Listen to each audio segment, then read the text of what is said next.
Տիկին Ջուլակյան, ես չեմ սխալվում, այսպեսի նորմ կար, եթե ոչ օրենսդրական մակարդակով կամ օրենքների մակարդակով, ապա նախադեպային մակարդակով։ Արդյոք այդ տիպի փոփոխությունները չպետք է արվեն ընտրություններից 1 տարի առաջ։ Շնորհակալ եմ հարցի համար, պարոն Աղազարյան, Վենետիկի հանձնաժողովի դիրքորոշման մասին եք դուք խոսում թերևս։ Վենետիկի հանձնաժողովը ունի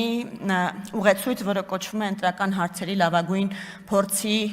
կանոնագիրք, եւ այդ ուղեցույցը ասում է, որ ցանկալի չէ ընտրական օրենսգրքի ուշադրություն ֆունդամենտալ տարերի փոփոխությունը ընտրություններից անմիջապես առաջ եւ մասնավորեցնում է, թե որոնք են այդ ֆունդամենտալ տարերը։ Ընտրական կարգը, այսինքն համամասնական թե մեծամասնական, երկրորդը ընտրական հանձնաժողովներում անդամության առնչվող հարցերը եւ երրորդը ընտրատարածքների սահմանների փոփոխությունները։ Այսինքն Վենետիկի հանձնաժողովի այդ դիրքորոշումը վերաբերելի է ոչ թե ընտրական օրենսգրքի ցանկացած փոփոխության առհասարակ, այլ մասնավորապես հենց ֆունդամենտալ տարերին։ Այդ դրանք են, որ ընդ որում ասում է ցանկալի չէ, ոչ թե արգելում է փոփոխություն, այլ ցանկալի չէ եւ այդտեղ մի շարք